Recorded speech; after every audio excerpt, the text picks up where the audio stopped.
On June 20th, 1965, four young men explored Devil's Hole in the middle of America's arid Death Valley. They got lost. A rescue team was urgently mobilized. They dived hundreds of meters deep, searching for days and nights. But in the end, they only found the bodies of two people. The other two vanished completely, leaving absolutely no trace.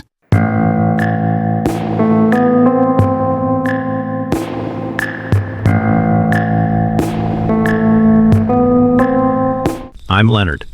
In my 65 years of wandering the globe, from freezing mountain peaks to dense, unforgiving jungles, I've never encountered a place as terrifying as this seemingly harmless puddle. Beneath it lies a flooded, bottomless labyrinth. Today, we will dive into that darkness to find out what really happened when human curiosity pushed too far. Before we begin, where in the world are you listening to this story from? Drop a comment below and hit that subscribe button to face the abyss with me.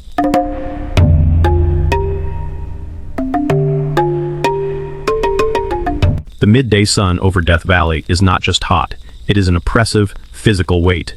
The air shimmers violently above the salt flats, blurring the horizon into a mirage of dead, cracked earth and jagged, sun-bleached limestone.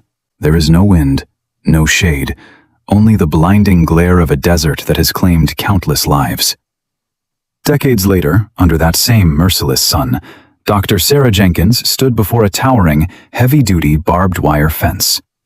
Sarah was a 34-year-old hydrogeologist, a woman built like the wire that surrounded the site, tall, lean, and possessing a tense, wiry strength.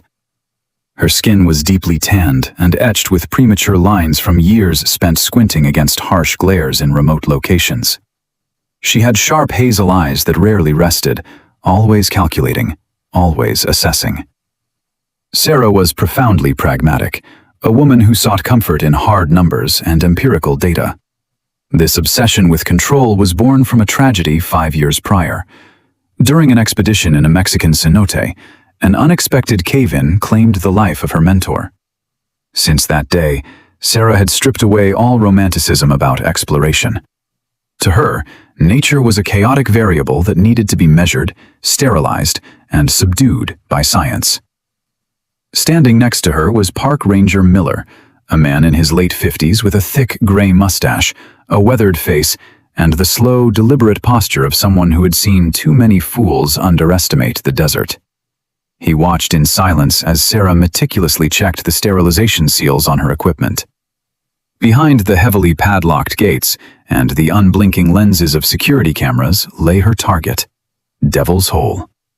From where they stood, it looked entirely unremarkable. A narrow, seemingly shallow puddle of geothermal water nestled at the bottom of a limestone fissure. As she prepared her state-of-the-art sonar mapping device, designed to be lowered into the abyss without contaminating the fragile pupfish ecosystem, Sarah's eyes flicked to a weathered manila folder resting on her equipment case. It was the official incident report from 1965. She knew the file by heart. She knew that beneath that calm, crystal-clear surface lay a flooded, subterranean labyrinth so massive and complex that modern geology still could not fully comprehend it. And she knew exactly who had discovered that fact the hard way. On June 20th, 1965, the landscape had looked exactly the same, devoid of the fences, the cameras, and the warning signs. The heat had been a staggering 115 degrees. A battered pickup truck had rolled to a stop near the limestone fissure, kicking up a cloud of choking white dust. Four young men stepped out, their faces flushed with the arrogance and invincibility of youth. Leading the group was Paul Giancontieri, 19 years old.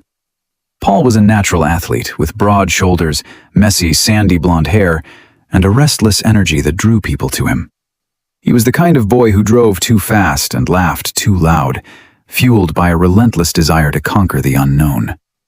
Right beside him was his best friend, 20-year-old David Rose. David was a contrast to Paul, taller, leaner, with dark hair neatly combed back and a quiet, observant demeanor. David was the cautious one, the thinker, but his loyalty to Paul was absolute. If Paul was jumping, David would follow, even if his gut told him otherwise. Hauling the heavy steel scuba tanks from the truck bed were the Alter brothers. Bill Alter, 19, was stocky and heavily freckled, a joker whose constant chatter served to mask his underlying nerves. His older brother, Jack Alter, 20, was sturdier, with a square jaw and a protective, serious gaze. Jack was the pragmatist of the siblings, always ensuring the gear was checked, but even he was not immune to the intoxicating allure of discovering a place no human had ever mapped. Watching them from the sparse shade of a creosote bush was a stray desert dog they had encountered on the drive-in. The dog, a scruffy terrier mix with dusty yellow fur and one cloudy blind eye, whined softly, its tail tucked between its legs. Animals often sense the unnatural vibrations of the earth long before humans do, and the dog refused to step anywhere near the edge of the fissure. The four boys stood at the lip of Devil's Hole, sweating profusely in the baking heat. They looked down at the pool. It was no larger than a standard living room. The water was perfectly clear, glowing with an inviting, almost unnatural sapphire blue. To them, it did not look like a monster. It looked like salvation from the crushing desert heat.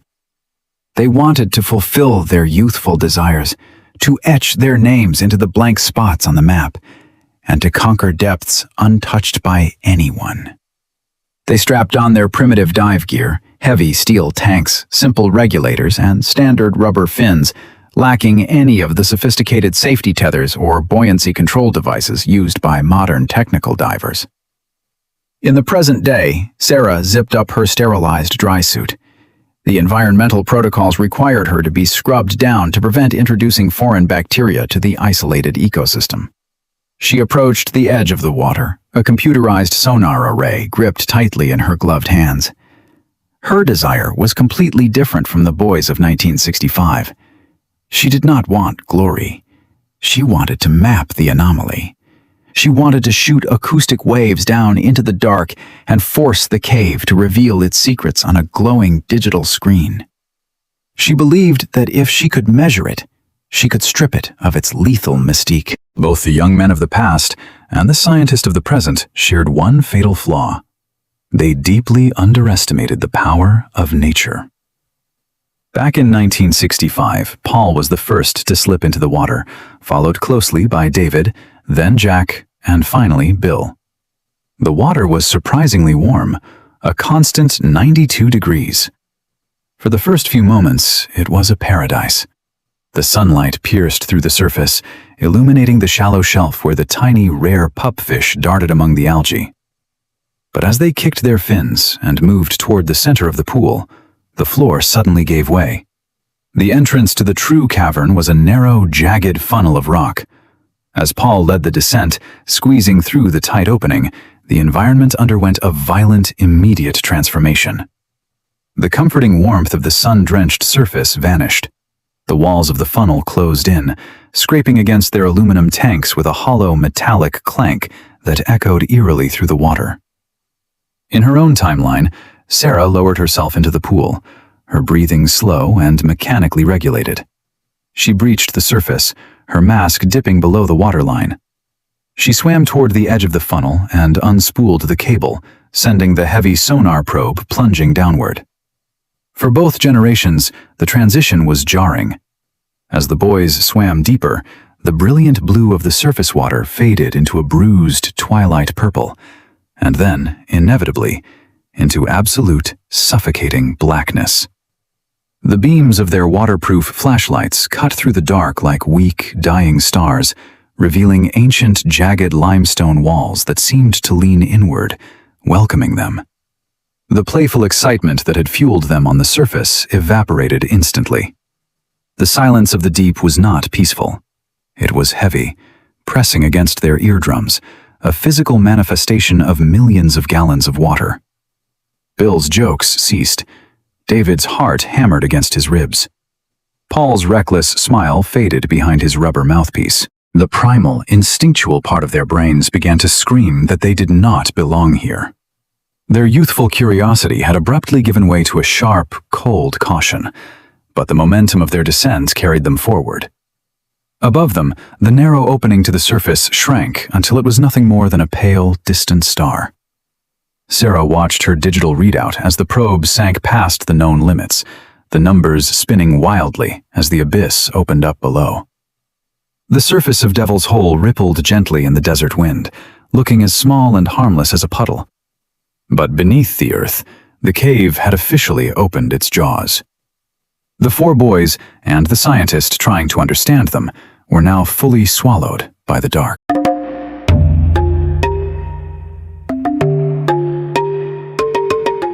Down in the submerged depths of Devil's Hole, the initial narrow funnel gave way to a staggering expanse that modern geologists refer to as the main room.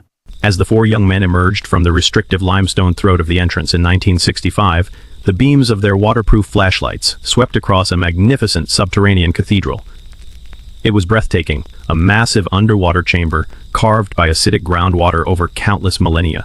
The walls were jagged and ancient, disappearing into a blue-black void that seemed to stretch on infinitely.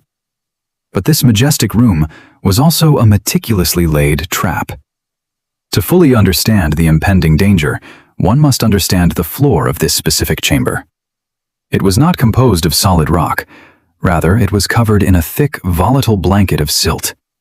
This fine, powdery limestone dust had settled completely undisturbed for thousands of years, creating a false floor that looked solid, but was lighter than ash. The boys, fueled by the intoxicating adrenaline of their descent and eager to reach their ultimate goal, the legendary Brown Room, a massive hidden air pocket rumored to exist somewhere deeper within the labyrinth, began to swim harder.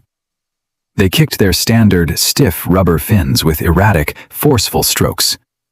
Lacking the specialized, horizontal frog kick techniques utilized by modern technical cave divers to avoid disturbing the fragile bottom, their aggressive movements spelled immediate disaster. Swimming at the rear of the pack, 19-year-old Bill Alter briefly let his mind wander back to the surface, thinking of the stray desert dog they had left sitting near their rusted pickup truck. They had named him Dusty. Dusty was roughly 7 years old, a scruffy terrier mix with wiry, sun-bleached yellow fur, a torn left ear from some past desert skirmish, and one cloudy, blind eye that gave him a perpetual look of tragic wisdom. Despite his skittish nature, the dog had taken a fast liking to Bill, who had shared half of his ham sandwich with the animal before the dive.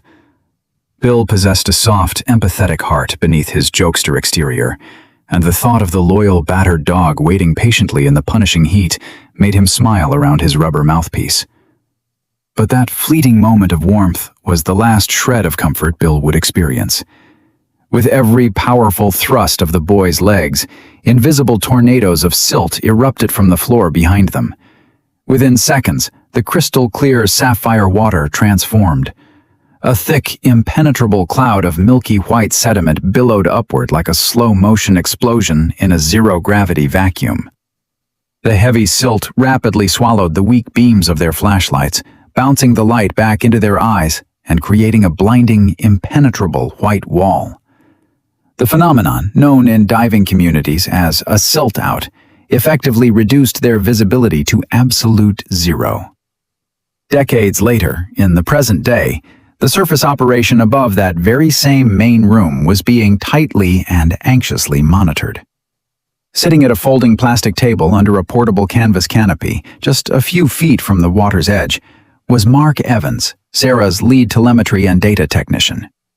Mark was 28 years old, a stocky, soft-featured man with a mop of unruly, curly brown hair and thick-rimmed glasses that constantly slid down his sweaty nose.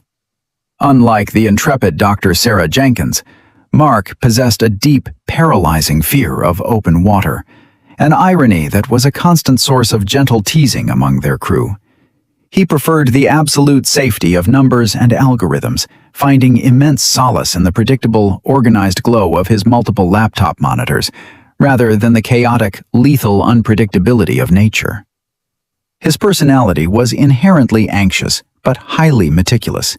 He was the reliable anchor that kept Sarah safely tied to the surface world. As Sarah hovered in the shallow geothermal waters, carefully feeding the thick, yellow sonar cable down into the abyss, Mark's dark eyes locked onto a sudden, alarming spike on his primary screen. The digital readout tracking the water pressure in the lower chambers was fluctuating wildly, painting jagged red peaks and valleys across his monitor. It wasn't a steady, predictable flow of an underground river. It was a rhythmic, oscillating surge. "Sarah, hold your position immediately," Mark's voice crackled through the bone conduction earpiece built into her neoprene hood.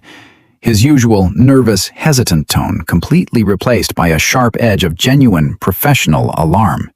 "I am seeing a massive barometric and kinetic anomaly down there. The pressure is dropping and spiking in massive intervals. My God, Sarah, it's like the cave is breathing." Suspended just below the surface, Sarah felt it instantly. A subtle but undeniable pull against her fins, a deep, resonant vibration in the water column that seemed to originate from the very center of the earth. Devil's Hole was no ordinary cave. It was an open window to the deep carbonate aquifer system. Because the water was so deeply tied to the Earth's crust, the cave acted as an incredibly sensitive seismic indicator. Earthquakes happening thousands of miles away, in Japan, in Mexico, in Alaska, could cause the water inside Devil's Hole to slosh back and forth violently, a terrifying geological phenomenon known as a seismic seiche. The underground aquifer was moving, inhaling and exhaling millions of gallons of water with the unstoppable force of a freight train.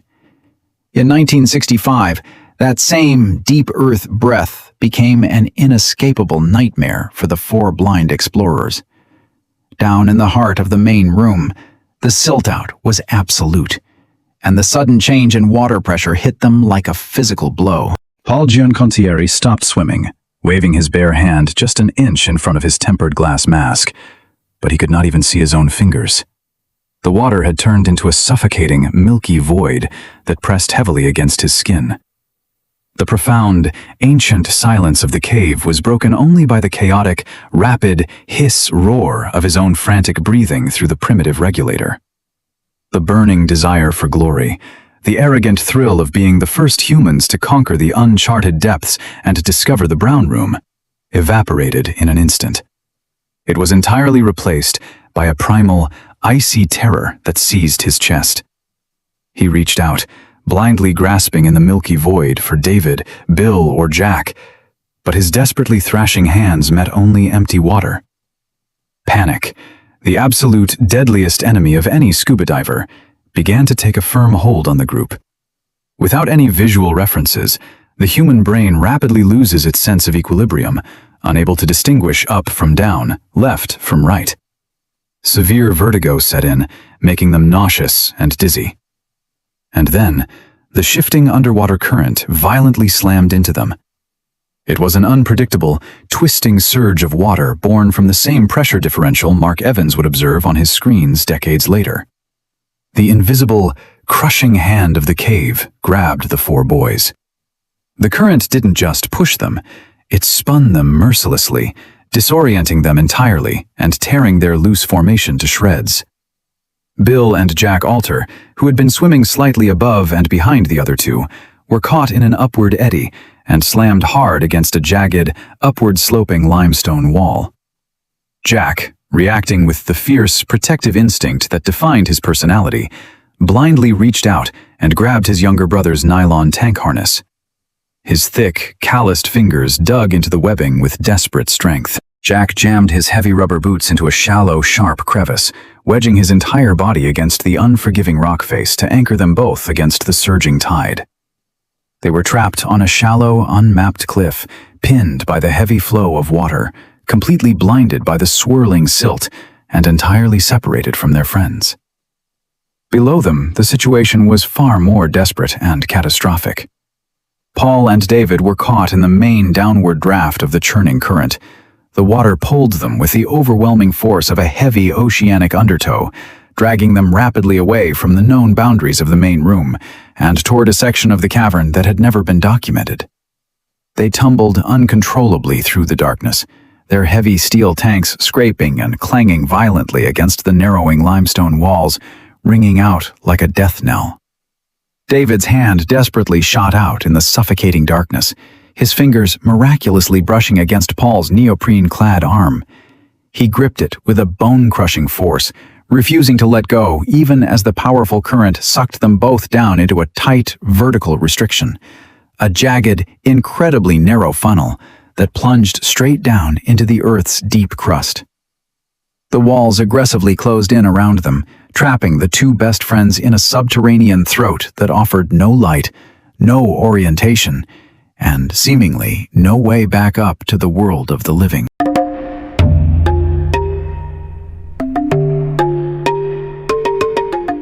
In the present day, the harsh desert sun beat down on the surface camp, but inside the makeshift telemetry tent, the atmosphere was freezing. Dr. Sarah Jenkins stared, unblinking at the high-definition monitors illuminating the canvas walls. Her sharp hazel eyes, usually so composed and calculating, were wide with a creeping, undeniable dread. Beside her, Mark Evans wiped a bead of nervous sweat from his forehead, his fingers flying across the keyboard to adjust the frequency of the sonar probe they had lowered into Devil's Hole. The digital rendering slowly painting itself across their screens was defying everything modern geology claimed to know about this cavern. Science dictated that the cave bottomed out at approximately 133 meters, a depth already lethal for unauthorized divers. But Sarah's state-of-the-art acoustic mapping software was penetrating the silt and limestone, revealing a horrifying truth. Below the known boundaries, the cavern did not end. Instead, it fractured.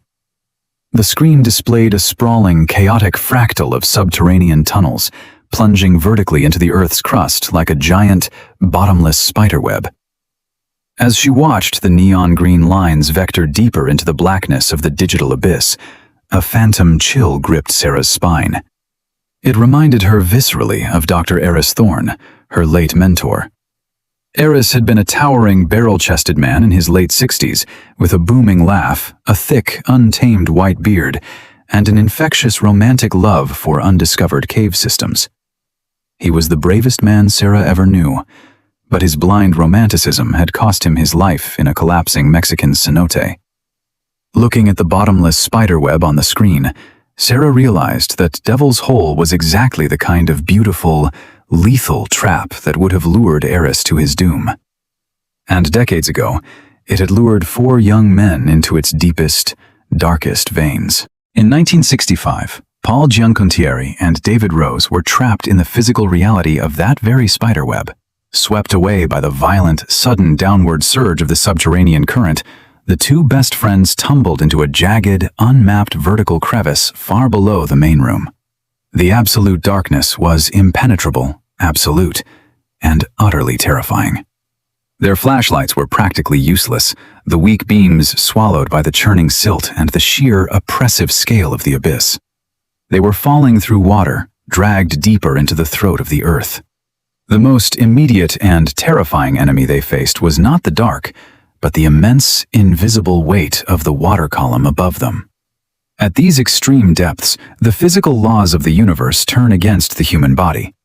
The ambient water pressure was astronomical, literally crushing their lungs and compressing the neoprene of their wetsuits until it offered zero thermal protection. The cold was a living entity, sinking its teeth into their bones, slowing their motor functions, and numbing their extremities. Worse still was the effect on their breathing gas. Because they were diving on standard compressed air rather than the specialized mixed gases used by modern technical divers, the extreme pressure meant that every single breath they took pulled a massive volume of air from their steel cylinders. Paul kicked his rubber fins frantically, trying to find a solid ledge, trying to fight the downward draft, desperately seeking a way back to the surface. But his efforts only accelerated his demise. His heart hammered against his ribs like a trapped bird. He inhaled deeply from his primitive rubber regulator, expecting the loud, reassuring rush of compressed air. Instead, he met a stiff, mechanical resistance. The air was thick, metallic, and agonizingly scarce. The physical sensation of a scuba tank running dry at depth is akin to trying to breathe through a flattened drinking straw while an anvil sits on your chest. Paul's eyes widened behind his tempered glass mask. Panic, cold and sharp, pierced through the fog of nitrogen narcosis clouding his brain. He was out of air. In the suffocating blackness, Paul reached out, his flailing hand striking David's shoulder. He gripped his friend's harness and frantically slashed a finger across his own throat, the universal diving signal for out of air. David, fighting his own crushing disorientation, did not hesitate. The bond between them was forged in the sunlit world above, but it held firm in the pitch-black hell below. David pulled his own regulator from his mouth and shoved it into Paul's hands. There, suspended in the crushing, freezing depths of the spiderweb labyrinth, the two boys began to buddy-breathe. They passed the single lifeline back and forth, each taking 2 desperate, shallow breaths before handing the mouthpiece back to the other. But sharing a single, rapidly depressurizing tank under such extreme atmospheric pressure is a mathematical impossibility. The gauge on David's tank plummeted toward 0. They were suffocating together. When a human being is drowning, the oldest, most primitive part of the brain seizes control. The survival instinct is violently selfish. Drowning victims will often instinctively climb on top of their rescuers, pushing them down to reach the surface. In the terrifying dark of Devil's Hole, as their lungs screamed for oxygen and their blood flooded with toxic levels of carbon dioxide, that primal urge clawed at both Paul and David. They could have fought. They could have ripped the regulator from each other's mouths in a panicked frenzy to buy just one more second of life. But this is the moment where the profound tragedy of Devil's Hole transcends mere horror and becomes a testament to the human spirit. The extreme fear that had gripped them transformed into something utterly heartbreaking. Sacrifice. As the airflow completely ceased, turning the regulator into a dead, useless piece of plastic, the panic in David's eyes seemed to quiet. He did not violently claw at Paul for the mouthpiece. Instead, David grabbed Paul's heavy harness. Using the very last ounce of kinetic energy his dying muscles could produce, David kicked his fins and pushed Paul violently upward, trying to launch his best friend toward the surface, toward the light they would never see again. Paul, understanding the finality of the gesture, refused to leave him behind. He reached down, grabbing David's arm, pulling him up with equal, desperate force. Individual survival instincts completely evaporated, giving way to a profound, desperate brotherhood. They spent their final moments not fighting the cave, but trying to save each other. But the cave was indifferent to their love. The water pressure squeezed the last reserves of oxygen from their blood. Consciousness faded into a dark, peaceful tunnel. The thrashing stopped. Far above them, on a shallow, jagged limestone cliff in the main room, Bill and Jack Alter faced a similar, quiet end. Pinned by the current and blinded by the silt, their air too had run out. The brothers held on to each other as the cold claimed them, their bodies going slack and slowly sinking against the rocky shelf. 2 bodies that the desperate rescue teams would eventually locate and bring home. But down in the deepest uncharted veins of the cavern, there was no rocky shelf to catch Paul Giancontieri and David Rose. Still gripping each other's hands, their bodies succumbed to the abyss. They slipped past the reach of the sonar, past the limits of human understanding, and slowly disappeared entirely into the eternal darkness of the geological spiderweb, leaving absolutely no trace behind.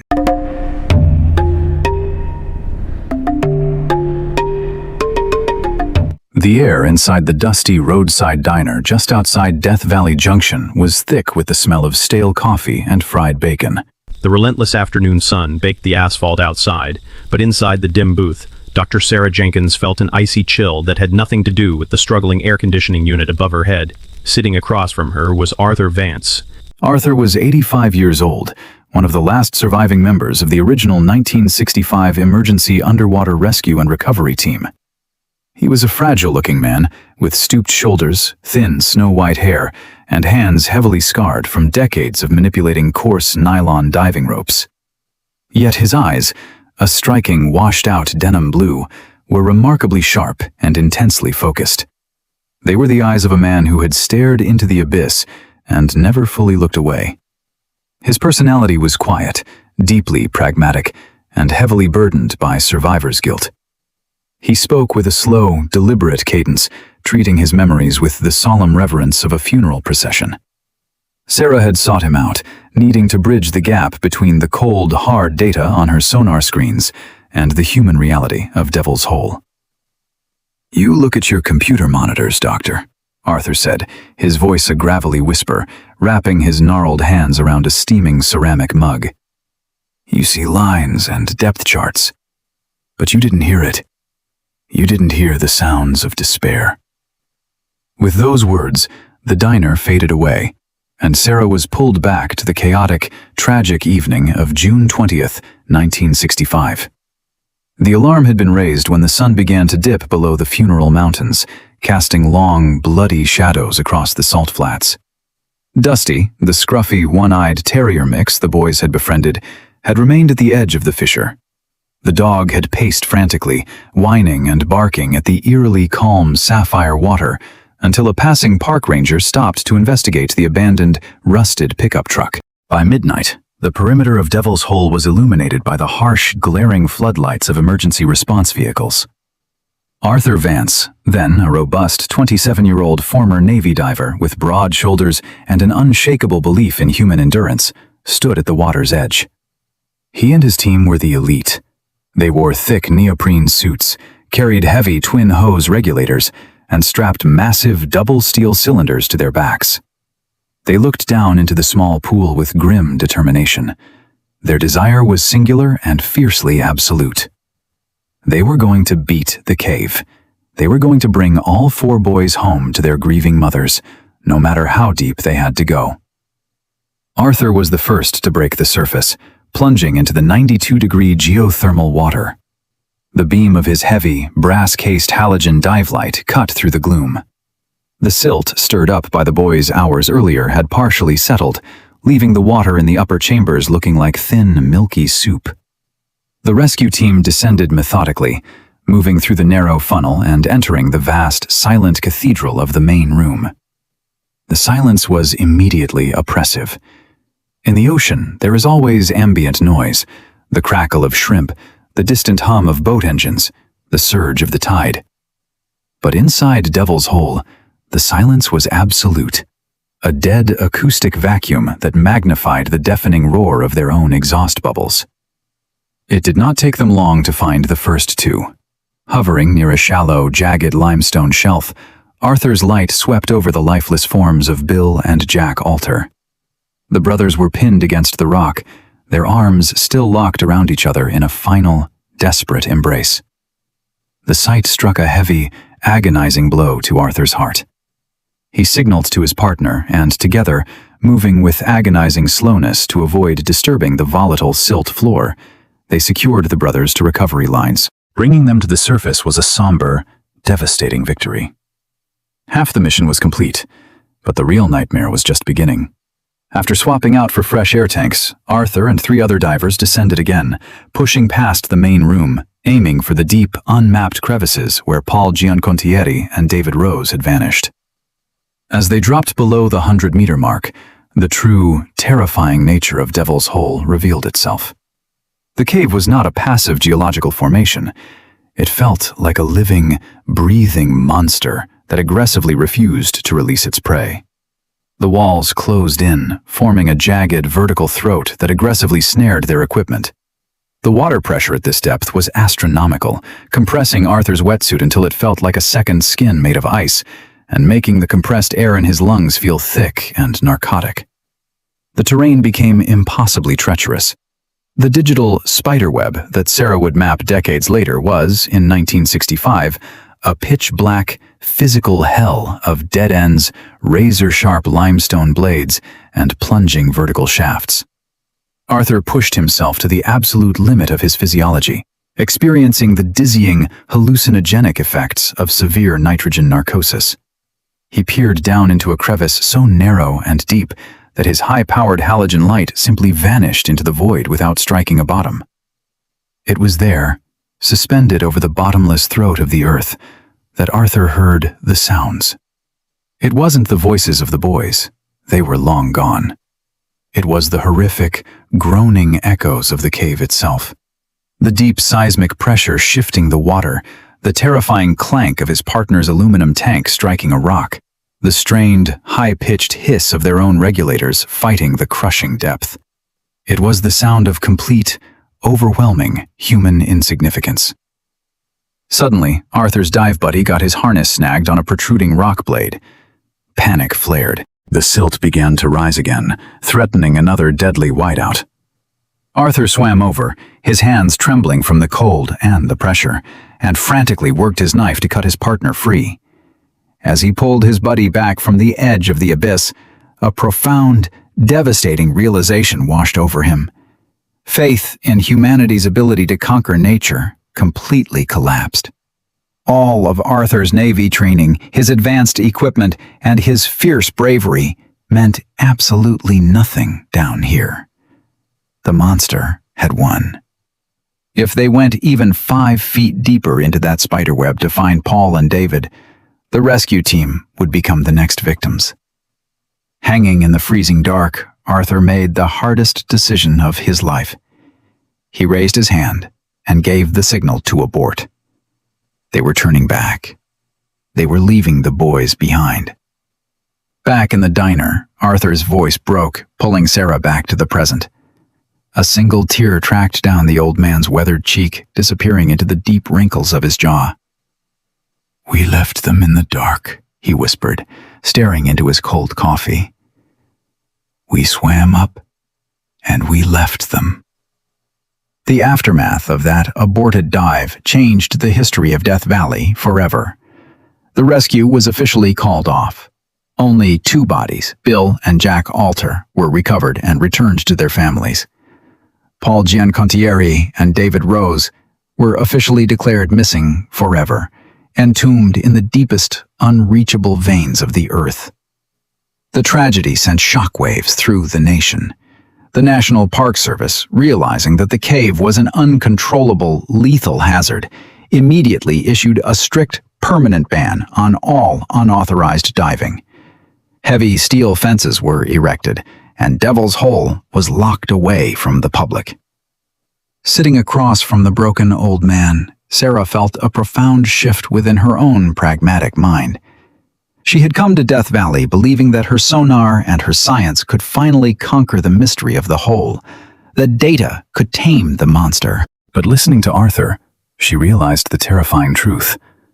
Her acoustic maps were not blueprints for conquest. They were simply high-resolution photographs of an eternal, unbreachable graveyard.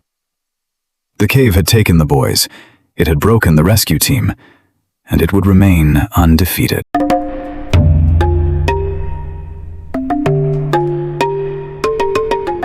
The Nevada desert at 2 a.m. possesses a profound, suffocating stillness, a vast emptiness where the temperature drops rapidly and the silence rings in your ears. Inside a heavily air-conditioned Airstream trailer, serving as a mobile command center just a mile down the dusty road from Devil's Hole, that silence was broken only by the low hum of server racks and the frantic clicking of a computer mouse. Dr. Sarah Jenkins sat bathed in the harsh blue glow of multiple high-definition monitors, an untouched mug of black coffee growing cold beside her keyboard. Across the cramped folding table, Mark Evans was furiously typing lines of code, his thick-rimmed glasses reflecting rows of scrolling telemetry data. They had spent the last 14 hours feeding the raw acoustic and sonar returns from their deep water probe into a centralized processing array. Before the final rendering began, the heavy aluminum door of the trailer groaned open, admitting a gust of warm, sage-scented wind, and Ranger Tommy Hayes.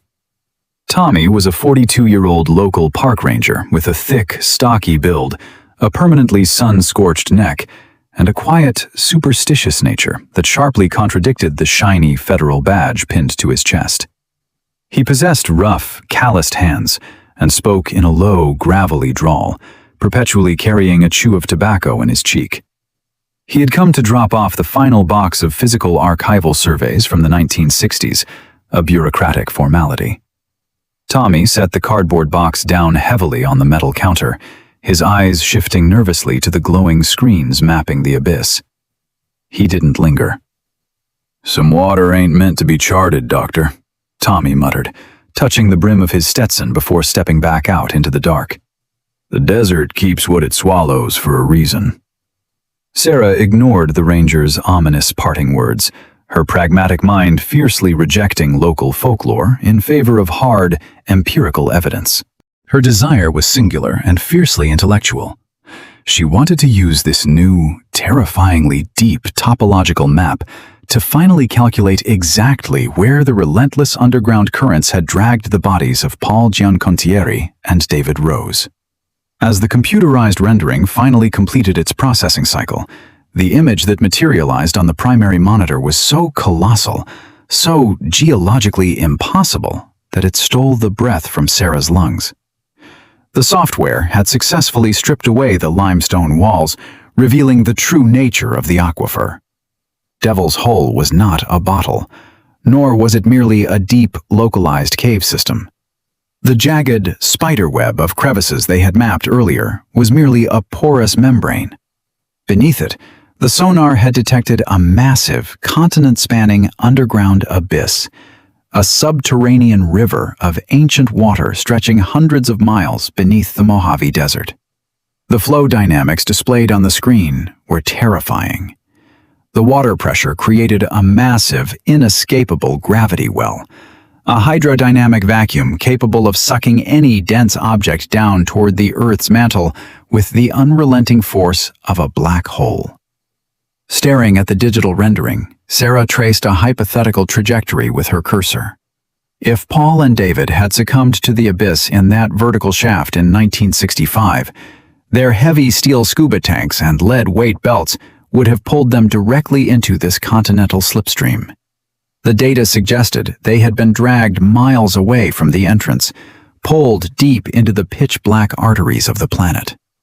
But as she followed the current vectors, the computer highlighted a massive, anomalous void suspended deep within the subterranean river, a colossal cavern trapped beneath a dome of impermeable bedrock.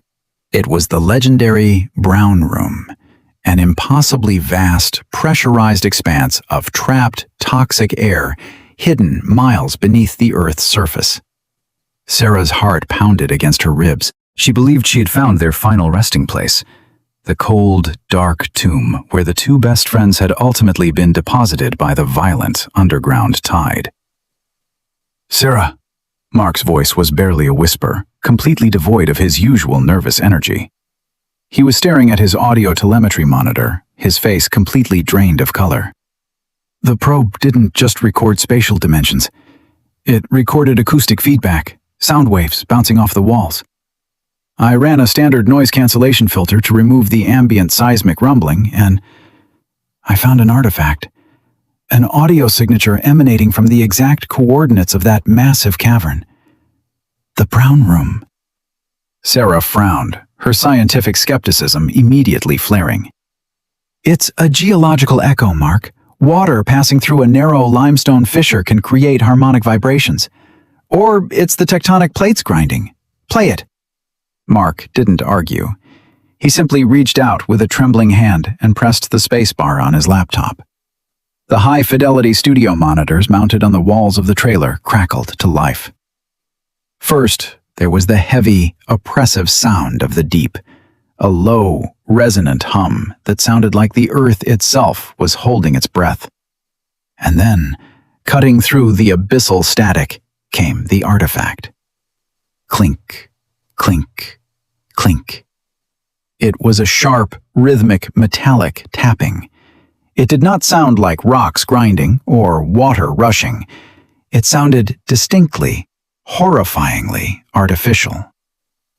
Clink, clink, clink. Sarah froze, the blood turning to ice in her veins. 3 short strikes. A pause. 3 short strikes. It was the universal, desperate rhythm of an SOS. The specific timbre of the sound was unmistakable to anyone who had ever spent time underwater. It sounded exactly like the heavy steel hilt of a diver's knife striking the side of a hollow, pressurized metal oxygen tank. "That's impossible," Sarah breathed, stepping back from the desk as if the speakers were about to strike her. The probe was scanning depths exceeding 400 meters. The pressure down there would crush a nuclear submarine. Those boys died in 1965. Steel tanks would have corroded into nothing but rust decades ago. Sound waves do not travel like that through dense rock and heavy water for 60 years. It defies every law of physics, acoustics, and biology. "I know," Mark whispered, his eyes wide with unadulterated terror. "But the software doesn't lie, Sarah. The acoustic signature is a 98% match for forged steel striking aluminum or steel alloy. And it's coming from inside the brown room." Clink, clink, clink. The whispers of the brown room filled the cramped trailer, a ghostly, impossible echo of human desperation, echoing from a place where no human could ever survive. As Sarah listened to the rhythmic tapping, her meticulously constructed, pragmatic worldview violently fractured. The rigid walls of science, logic, and empirical control that she had built around her mind since the death of her mentor, Dr. Eris Thorne, crumbled into dust. She had spent her entire career believing that the universe was a machine that could be dismantled, measured, and understood. But staring at the digital rendering of the endless abyss, and listening to the impossible metallic heartbeat echoing from the deep, she realized the terrifying truth. There are abysses in this world that logic simply cannot illuminate. There are dark, sacred places on this earth that actively reject human measurement. The cave was not just a geological formation. It was a monument to nature's absolute, terrifying supremacy. Science could tell her the water pressure, the mineral composition, and the depth, but science could absolutely not explain why the ghost of a desperate 60-year-old sacrifice was still echoing in the dark. The silence of nature had always frightened her, but this impossible whisper was infinitely worse. It was a clear, undeniable warning. Sarah slowly walked over to the server rack. Her hands were shaking, but her resolve was absolute. She reached behind the console and violently yanked the primary power cable from the wall. The monitors instantly went black. The horrific, metallic tapping was abruptly severed, replaced once again by the heavy, suffocating silence of the Nevada desert. Mark jumped in his seat but said absolutely nothing, his silent relief palpable in the dark trailer. "Format the audio drives," Sarah commanded, her voice surprisingly steady, carrying a newfound reverence she had never possessed before. "Wipe the acoustic telemetry completely. Disconnect the primary hard drive containing the deep mapping data below the 133-meter mark." "Sarah, that's our entire project," Mark protested weakly, though his hands were already moving to execute her orders. "That's millions of dollars of mapping data. That's the brown room." "We are writing a sanitized report," Sarah replied, taking the heavy, encrypted hard drive Mark handed her and locking it securely inside a reinforced steel Pelican case. "The official record will state that Devil's Hole terminates at a depth of 133 meters, exactly as the National Park Service currently believes. The equipment experienced a critical failure beyond that point. We found nothing else." She locked the heavy clasps of the case with a definitive snap. She had come to Death Valley to conquer the mystery of the hole, to drag its secrets into the harsh light of a laboratory. But she was leaving with something far more valuable: humility. Sarah Jenkins finally understood that the boys did not need to be found, and the cave did not need to be understood. She decided to lock down her research, sealing the abyss away from the arrogance of modern science, forever respecting the dark, eternal secrets that Devil's Hole held.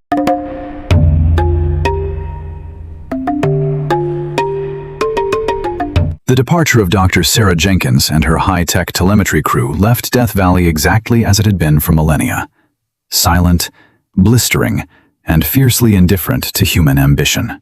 The departure of Dr. Sarah Jenkins and her high-tech telemetry crew left Death Valley exactly as it had been for millennia, silent, blistering, and fiercely indifferent to human ambition. At 11:45 p.m., the temperature had finally plummeted from a lethal 115 degrees down to a bone-chilling 60.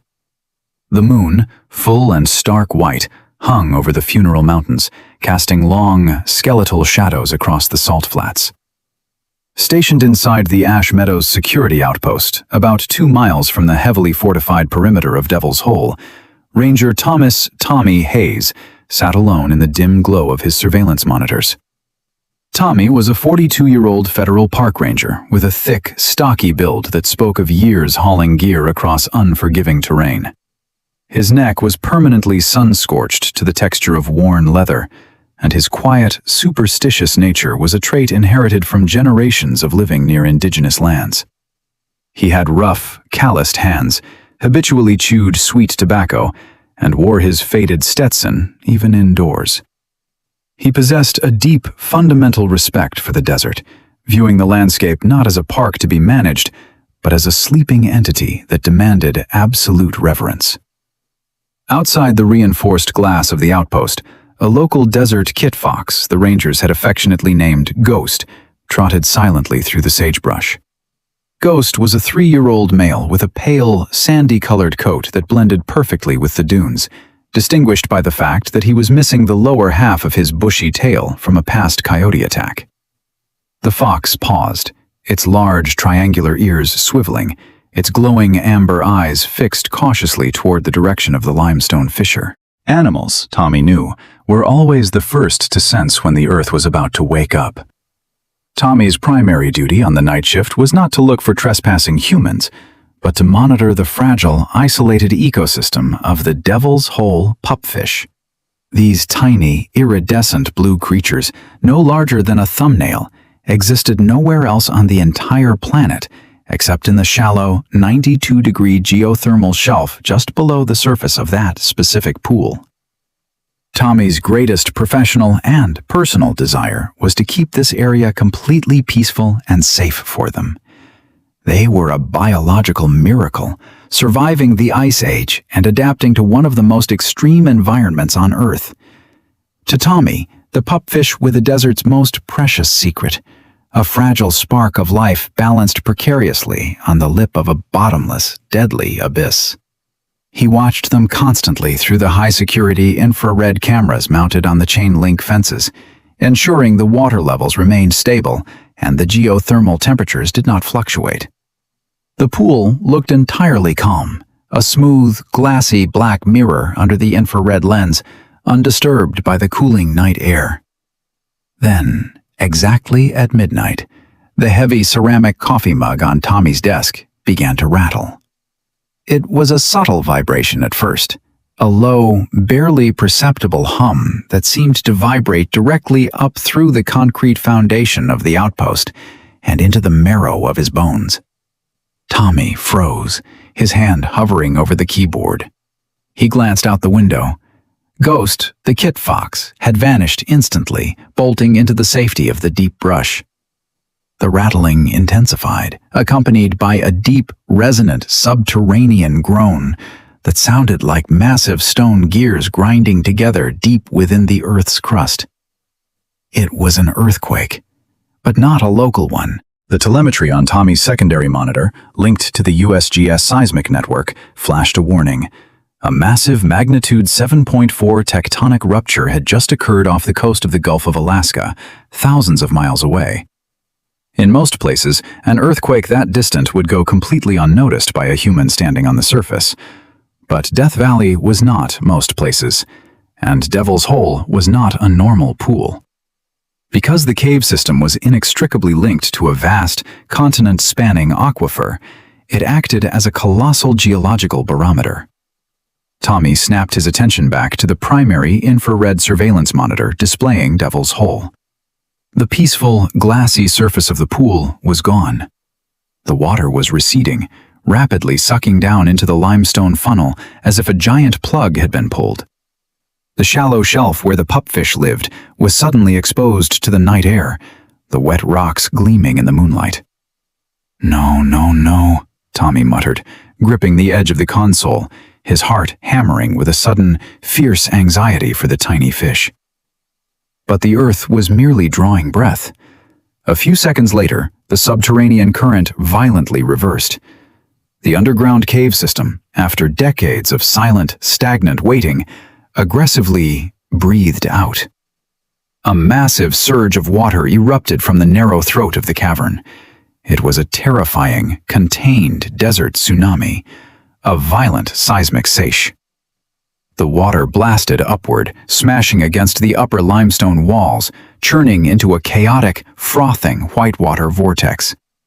The surge completely washed over the pupfish shelf, rising several feet higher than its normal resting line, tearing algae from the rocks and violently stirring up the ancient silt from the main room below.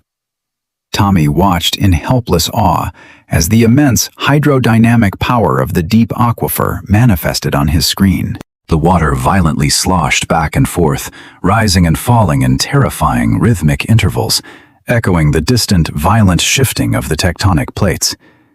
It was a stark, horrifying visual reminder of the continent-spanning underground river that Dr. Sarah Jenkins had mapped and then desperately tried to keep secret. The conflict between Tommy's desire to protect the fragile life on the surface and the violent, uncontrollable power of the abyss below was absolute. He could do nothing but watch as the earth flexed its muscles. As the seismic waves from Alaska slowly passed and the tectonic groaning began to subside, the violent sloshing inside Devil's Hole gradually slowed. The massive surges reduced to heavy, undulating swells.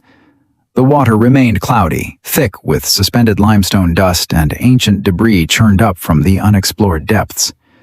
Tommy leaned closer to the monitor, his eyes straining against the grainy green and white contrast of the infrared feed. He was looking for the pupfish, praying the surge hadn't smashed them against the jagged rocks or flushed them out of their sanctuary. Instead, he saw something else. As the heavy swells rolled across the surface, a dark, anomalous object breached the water. It bobbed upward from the abyss, breaking the surface tension with a dull splash. It was not a rock, and it was certainly not a fish. Tommy maximized the camera feed, enhancing the digital resolution. His breath caught in his throat, a sudden, icy chill paralyzing his lungs. Floating lifelessly in the center of the churning pool, illuminated by the harsh infrared light and the cold desert moon, was an old, heavy-duty diving mask. It was an oval shape, constructed of thick, deteriorating black rubber and ringed with a heavily corroded metal band framing cracked, tempered glass. It was a model that had not been manufactured or used since the 1960s. The entire surface of the mask was choked with thick, blackish-green moss and pale, stringy, blind cave algae, indicating it had been submerged in absolute darkness for decades. It was a piece of equipment that belonged to Paul Giancontieri or David Rose. For 60 years, the crushing gravity of the subterranean river had held its victims tight, dragging them miles away into the pressurized tomb of the Brown Room. But tonight, the violent seismic exhalation of the cave had dredged this single, tragic artifact all the way back up from the black arteries of the earth. The mask bobbed on the surface, spinning slowly in the residual current. In that haunting, silent moment, looking through the glowing screen, Tommy experienced a profound psychological shift. The native legends were true. The cave was truly alive. It was a sentient, breathing entity that digested what it consumed but never, ever forgot those who had arrogantly entered its throat. The silence of the desert felt heavier, pregnant with an ancient, terrifying awareness. Tommy reached for his radio to report the debris, his thumb trembling over the transmission button. But before he could speak, the water inside the hole shifted one final time. It was not a slosh, but a sharp, localized hydrodynamic snap. A powerful, incredibly fast underwater vortex formed directly beneath the floating mask. The surface of the water dimpled violently, and with a sudden, vicious yank, The old moss-covered mask was sucked straight back down into the abyss. It vanished instantly, swallowed whole by the dark, leaving only a small, expanding ripple that gently lapped against the limestone walls. Tommy slowly lowered the radio, his hands shaking. He stared at the empty, calm surface of the water, a profound dread settling deep in his soul. The earth had shown him the ghosts of 1965, only to snatch them back into the void. As the desert night returned to its absolute, suffocating silence, no one, not science, not folklore, not Tommy Hayes, would ever truly know if the earth had offered a somber greeting or a final, terrifying warning. As we'll step back from the dark waters of Devil's Hole, we are reminded of a gentle truth that applies to our everyday lives. We humans are naturally curious. We always want to dive deeper to conquer our challenges and to find every hidden answer. But just like that bottomless underground river, some things in life are completely beyond our control. We do not have to solve every mystery or win every battle. There is a profound strength in knowing our limits and respecting the natural order of things. Instead of constantly chasing the dangerous unknown, we should take a moment to breathe the fresh air, value the solid ground beneath our feet, and cherish the people standing right beside us. In their final moments, Paul and David showed us that love and brotherhood are far more powerful than the deepest abyss. If this story resonated with you, please share it so the memories of these brave young men live on. Subscribe to the channel for more true stories of survival and exploration. If you believe their souls have finally found peace in the silent depths, please comment "Amen" below. May God bless you and protect you on all your journeys.